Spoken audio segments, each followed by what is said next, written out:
Hello, tag talks में आप सभी का स्वागत है। लास्ट एपिसोड में हमने बात की थी एग्जामिनेशन स्ट्रेस की। स्ट्रेस क्या होता है, स्ट्रेस क्यों होता है और स्ट्रेस के इंडिकेटर्स क्या थे। इस एपिसोड में हम बात करेंगे कि स्ट्रेस को दूर कैसे किया जाए। देखिए, ये स्ट्रेस तीन तरह का होता है। एक तो एग्जामिनेशन शुरू होने से पहले का स्ट्रेस, एग्जामिनेशन के टाइम का स्ट्रेस और एग्जामिनेशन के बाद का स्ट्रेस। मुझे लगता है एग्जामिनेशन के बाद का स्ट्रेस तो होने नहीं चाहिए। वो सारा स्ट्रेस और टेंशन तो टीचर के पास चला गया ना, उसे आपकी कॉपी चेक करनी है। खैर, बात हम एग्जामिनेशन स्ट्रेस की कर रहे हैं, स्टूडेंट्स के स्ट्रेस की कर रहे हैं। और अभी मैं पेरेंट्स के स्ट्रेस की तो बात ही नहीं कर रहा हूं, स्टूडेंट्स के स्ट्रेस की बात कर रहा हूं। कैसे डी स्ट्रेस करें अपने आप को, आइए इस पर बात करते हैं। सबसे पहली बात, prepare in advance. This is one of the most important thing. होता क्या है कि हम आखिर वक्त का वेट करते हैं, कर लेंगे। आपको मालूम है जब सितंबर और अक्टूबर में एग्जाम होने हैं तो आपके पास जब पहले 3-4 महीने हैं तो आप उन 3-4 महीनों को ब्रेक कीजिए छोटे छोटे सेशंस में। आप सिर्फ टाइम को ब्रेक ना कीजिए बल्कि आप कंटेंट जो आपको पढ़ना है आप उसको भी छोटे छोटे पीसेस में डिवाइड कर लीजिए। छोटा छोटा चंक बनाइए और उस चंक के हिसाब से आप डेली स्टडी कीजिए। ये है प्रिपेयर इन एडवांस। आप अपने आप को एडवांस में तैयार करते हुए चलिए।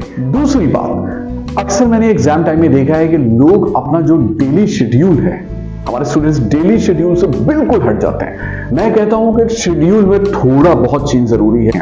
आपको अपने उस डेली रूटीन में बहुत ड्रास्टिक चेंज नहीं करना, not required, not at all. आपका जो डेली रूटीन है उसी रूटीन पे रहते हुए आप मैक्स टू मैक्स 20% चेंज इसमें आप कर सकते हैं। आप 6 घंटे सोने की बजाय आप 5 घंटे सो सकते हैं, लेकिन बहुत जरूरी है आप प्लीज ऐसा ना करें कि आप पूरी पूरी रात पढ़ रहे हैं, वो आपके लिए खतरनाक साबित हो सकता है। तीसरी इंपॉर्टेंट बात, जब आप पढ़ने बैठते हैं तो आप वन गो में ये नहीं कि 3 घंटा और 4 घंटा पढ़े जा रहे हैं। नो, आप एक साथ बैठ के 1.5 घंटा या 2 घंटे पढ़िए और उसके बाद आप ब्रेक ले लीजिए।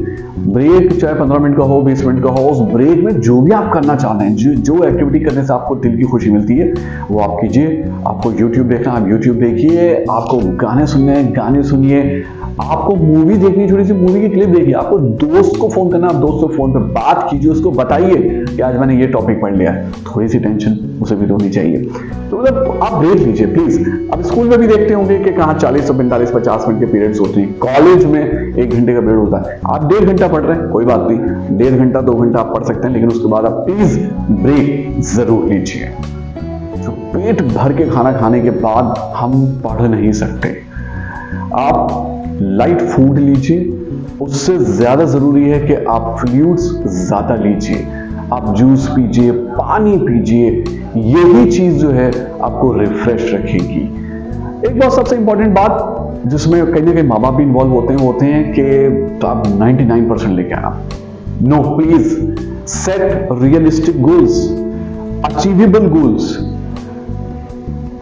भाई, अगर मुझे पता है कि मैं 75% का स्टूडेंट हूं तो मैं ठीक है, थोड़ा सा स्ट्रेस लेकर मैं 80% को टच कर सकता हूं। तो क्या प्रॉब्लम है अगर मेरे 85 या 90% नहीं आए?